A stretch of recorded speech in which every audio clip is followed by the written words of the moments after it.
Halo guys, selamat siang. Siang hari ini kembali lagi bersama saya Ronaldo Haryanto dari Thomas More Homeschooling bersama Suster Ana PK, di mana hari ini kita akan membahas lebih dalam lagi untuk mengetahui bagaimana Panti Asuhan Don Bosco bersama Suster Ana PK. Gimana Suster, kabarnya hari ini? Lebih baik dari kemarin. Sudah siap untuk kita mengetahui, menceritakan tentang Don Bosco? Oh, siap.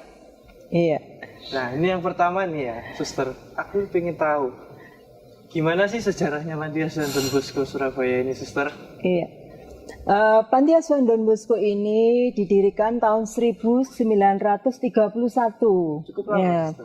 Awalnya di daerah Ngemplak yang kemudian menjadi asrama polisi, dan setelah pendudukan Jepang, Panti Asuhan itu diambil alih oleh pemerintah dan kami membeli tanah di Jalan Tidar. Jadi tahun 37 kita pindah ke sini. Ya. Panti Asuhan ini pada mulanya dihuni oleh anak-anak putra dan kebanyakan dari mereka adalah anak-anak Indo-Belanda. Jadi perkawinan campur antara orang Indonesia dan orang Belanda. Itu ya. Kalau dari Panti Asuhan ini sendiri tuh apakah punya nilai tersendiri, Suster? Atau gimana, Suster? Iya. Panti Asuhan ini dalam perjalanannya memang berkembang ya, baik visi maupun misinya.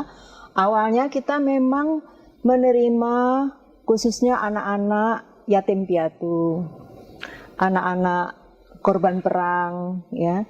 Tetapi di abad ini Panti Asuhan ini lebih banyak dihuni oleh anak-anak ya yang diterlantarkan oleh keluarganya, ya, atau yatim piatu, atau ditinggal pergi kerja menjadi TKW-TKI di luar negeri dan anak-anak tidak ada yang mengasuh, sehingga Panti Asuhan ini menjadi ya unit kedua dari pengasuhan anak. Iya. Gitu. Jadi gitu ya, teman-teman.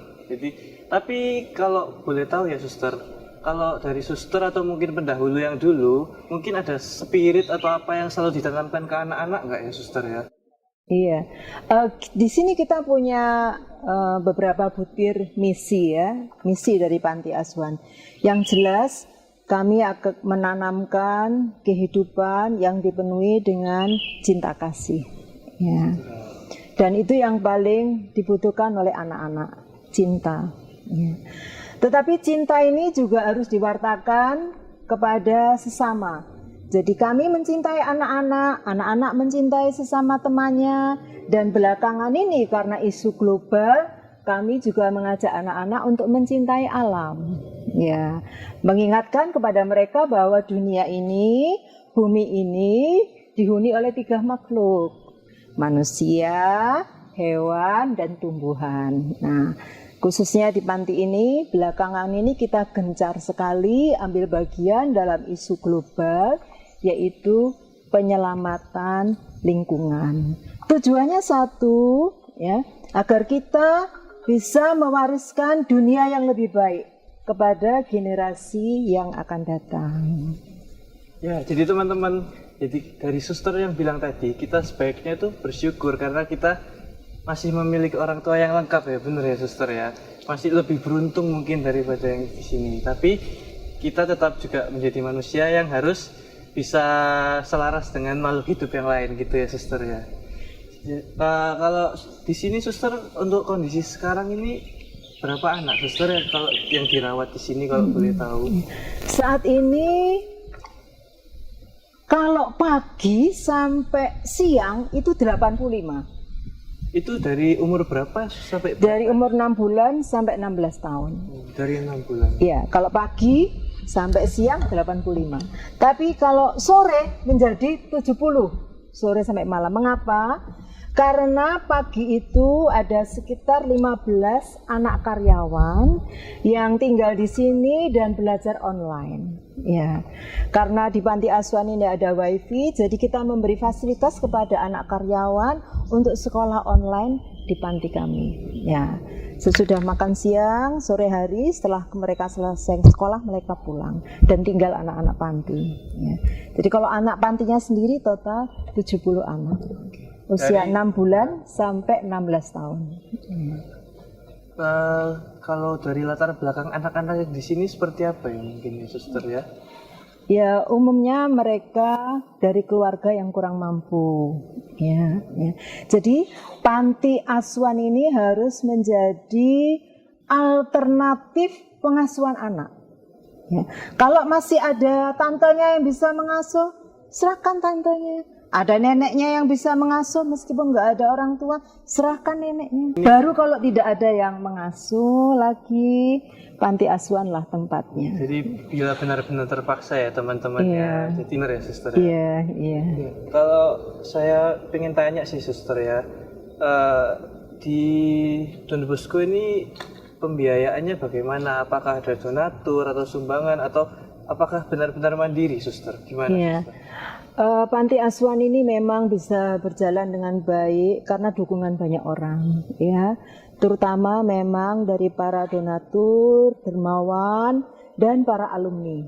Ya, panti asuhan ini usianya sudah 90 tahun lebih ya, sehingga banyak sekali alumni. Ya, mereka banyak berbagi rezeki kepada kami karena mereka merasa bahwa mereka dididik dengan baik di masa lalunya di tempat ini, di masa kecil mereka, sehingga mereka setelah sukses dan bekerja di sana sini, lalu mereka memberikan sedikit rezekinya kepada panti ini. Kan panti ini murni memang hidup dari donasi dan kemurahan hati dari banyak orang. Ya. Jadi sesuai pepatah ya suster ya, kacang tidak lupa dengan kulitnya gitu suster. Begitulah ya. Kalau kegiatannya anak-anak di sini untuk sehari-harinya ngapain aja ya mungkin suster? Iya, selain kegiatan harian seperti makan bersama, doa, dan belajar, kami juga ada kegiatan-kegiatan ekstra karena kebanyakan dihuni oleh anak laki-laki ya. Jadi kami mengedepankan olahraga, lalu musik. Ya. Olahraganya ada apa aja suster? Ada futsal, sepak bola, voli, catur, pingpong ya. Ya, semua olahraga iya. Tapi paling favorit itu sepak bola dan futsal. Karena kita punya lapangan. Ya. Lalu selain olahraga dan musik, kita juga mulai menanamkan cinta alam, ya. Karena keseharian mereka banyak bergaul dengan IT, digital, sekolah online, komputer, HP, ya. Untuk mengimbangi itu, kita dekatkan anak-anak ini dengan alam. Setiap Sabtu mereka bercocok tanam, berkebun. Di sini suster? Iya, ya di area ini ya ada yang mendampingi ya. Lalu kita juga ajari mereka untuk melakukan waste management. Jadi pemisahan sampah. Iya, sampah kering dan sampah basah. Sampah basah kita jadikan pupuk, sampah kering kalau itu yang bisa didaur ulang kita jadikan sesuatu yang berguna. Nanti kita bisa lihat tempatnya di mana anak-anak itu berkarya. Kita lihat ya suster. Iya, kita mau lihat prosesnya boleh kan suster? Boleh, ya. Kalau pendidikan di panti asuhan ini seperti apa mekanismenya suster? Jadi supaya kita mungkin tahu bagaimana anak-anak di sini belajarnya seperti itu. Iya. Anak-anak seperti anak-anak lain juga. Jadi mereka menjalani pendidikan TK Don Bosco di sini, lalu SD Don Bosco, lalu SMP sampai SMP di sini. Setelah itu mereka SMA di Kediri. Ya, kita punya asrama untuk anak SMA di Kediri, atau mereka mau masuk STM bisa. Nah, setelah lulus bagi mereka yang masih ingin belajar, kita kuliahkan di universitas ya. Sekarang kita punya 2 anak yang kuliah di Widya Mandala ya. Berarti bekerja samanya bersama Widya Mandala. Iya, kita punya MOU dengan Widya Mandala dan mereka fakultas universitas ini memberikan perhatian kepada anak-anak panti yang punya daya belajar tinggi. Iya. Saya kan tadi dengar ya suster, kayak anak-anak di sini tuh hebat, sudah bisa mungkin kan beberapa sudah ada yang menyisihkan untuk panti asuhan ini lagi. Karakter yang ditanamkan ke anak-anak itu apa sih suster? Sehingga anak-anak bisa jadi hebat seperti itu tuh gimana suster? Iya, tentu saja tidak semua anak sukses ya. Jadi kita ini kan hanya membekali pendidikan dasar ya, kejujuran ya, saling tolong menolong, saling mengasihi ya. Nah, setelah mereka dewasa dan lulus dari sini, mereka berinteraksi dengan lingkungan ya. Ya, ada yang membawa nilai-nilai itu menjadi lestari dalam hidup mereka, dijadikan prinsip hidup, tetapi juga tidak kurang ada pula mereka yang gagal di dalam kehidupan ya, nggak semuanya sukses ya. Tapi yang penting kita sudah membekali mereka dengan nilai-nilai yang baik, dan kami yakin bahwa Allah sangat berbelas kasih kepada anak-anak panti ini. Ya. Oh, jadi seperti itu ya, Suster. Ya. Kalau saya lihat nih, Suster ya, di sekitar sini kan ini asri sekali ya, Suster ya, banyak tanaman.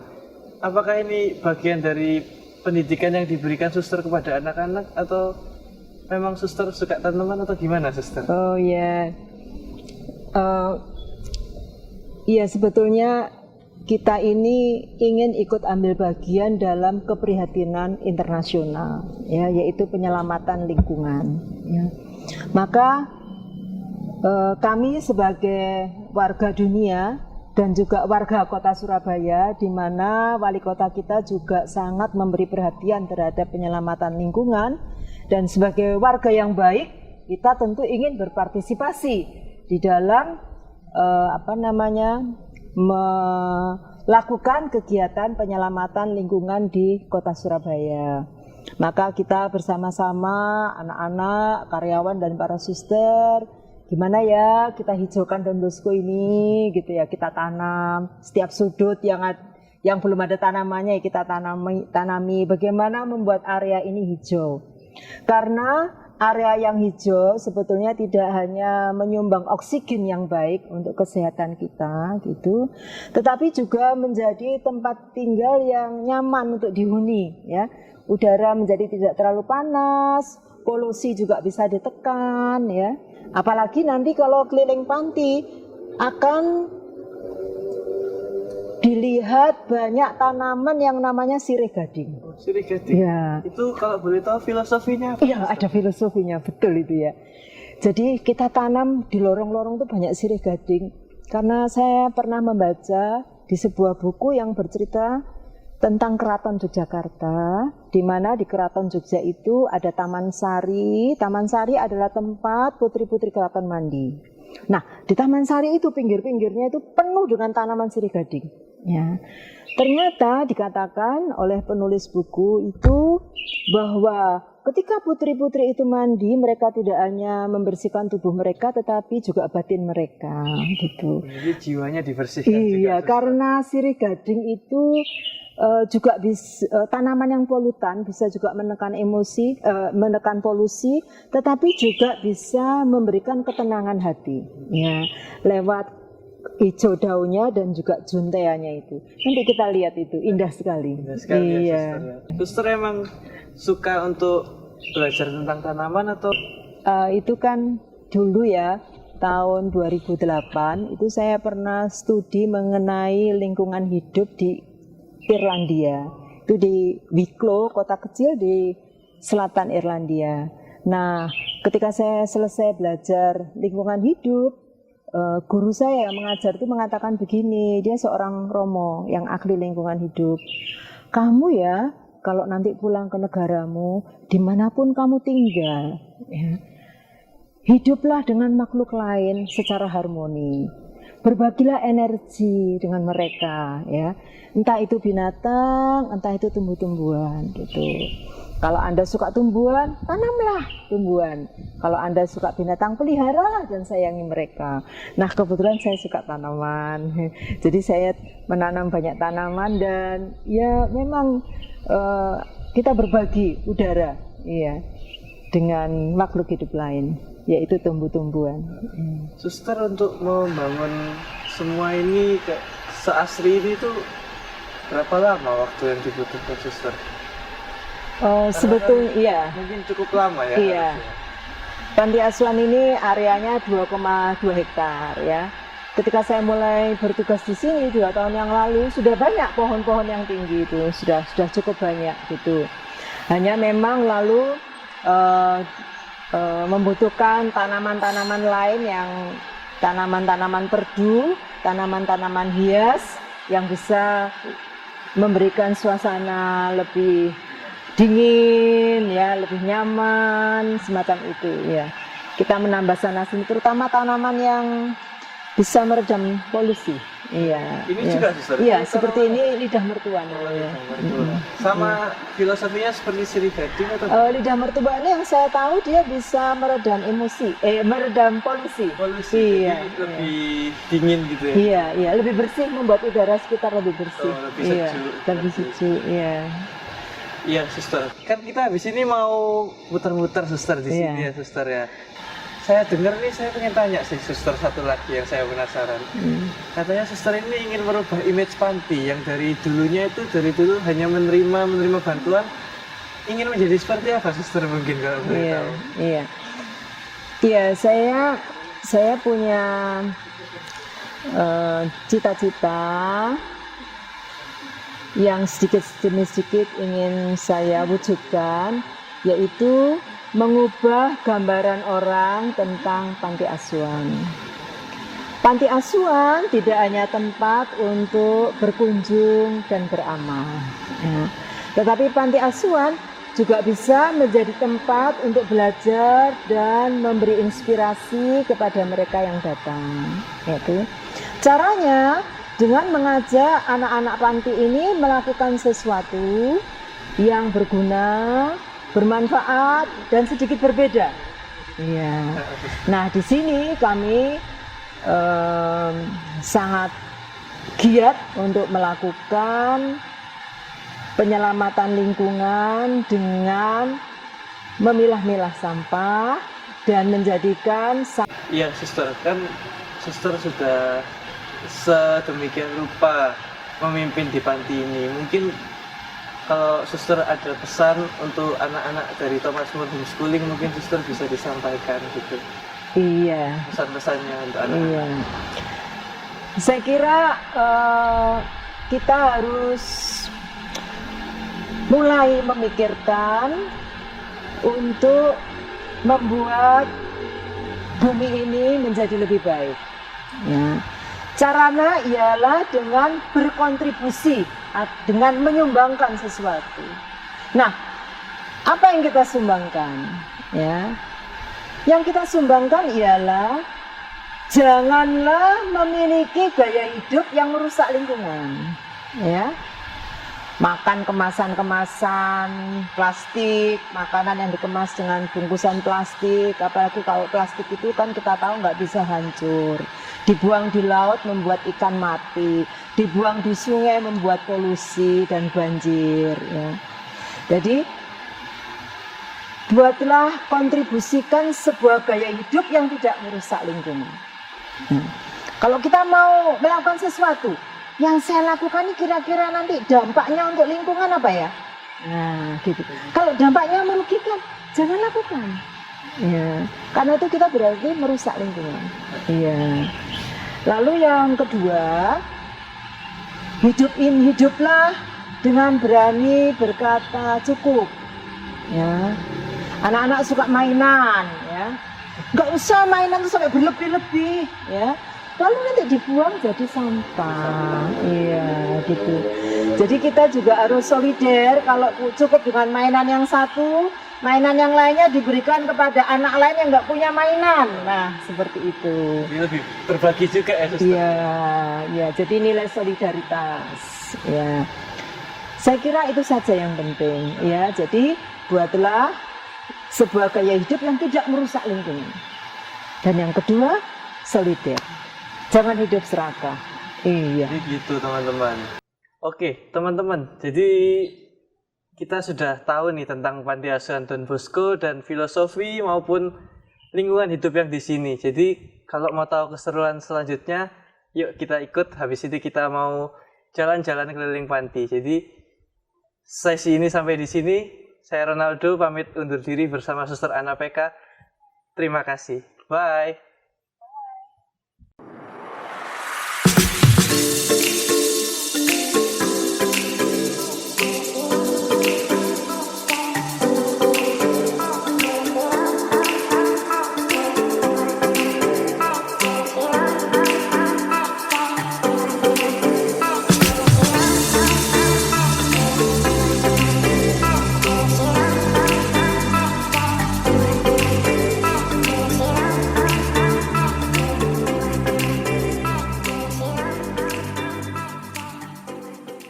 Halo teman-teman, tadi kan sudah ngobrol sama Suster Ana, kita juga udah muter-muter di sini. Nah, Panti Asuhan Don Bosco punya persembahan kecil buat kalian. Jadi anak-anak panti ini berprestasi dalam bidang suara. Yuk kita mau dengerin ya anak-anak ini. Kita kenalan dulu. Siapa namanya? Nama saya Valen. Nama saya Febrian. Nah, teman-teman ini mau menyanyikan lagu Sahabat Kecil. Yuk kita dengerin bareng-bareng. Di persimpangan jalan ku duduk sendiri. Tak ada kamu yang selalu temani aku. Saat tangis dan tawa kita rasa bersama, berjanji bersama menggapai bintang. Kini hilanglah sudah semua cerita itu. Sahabat kecil, di manakah kau berada? Masih ingatkah kamu saat-saat yang indah? Kini aku tak tahu kau di mana. Sahabat kecil yang selalu ku nantikan, lelapkan tidurmu jika memang kau telah tiada. Sahabat kecil yang selalu ku nantikan, ku berharap satu saat nanti kamu akan datang. Berharap kamu akan datang. Sahabat kecil yang selalu ku rindukan, lelapkan tidurmu jika memang kau telah tiada. Sahabat kecil yang selalu ku nantikan, ku berharap satu saat nanti kamu akan datang. Sahabat kecil yang selalu ku rindukan, lelapkan tidurmu jika memang kau telah tiada. Sahabat kecil yang selalu ku nantikan, ku berharap satu saat nanti kamu akan datang. Berharap kamu akan datang. Berharap kamu akan datang. Terima kasih. Wah, luar biasa ya teman-teman suaranya. Itu di rumah tepuk tangan ya teman-teman. Oke. Sekian dari kami Thomas Homeschooling. Terima kasih. See you guys. Bye.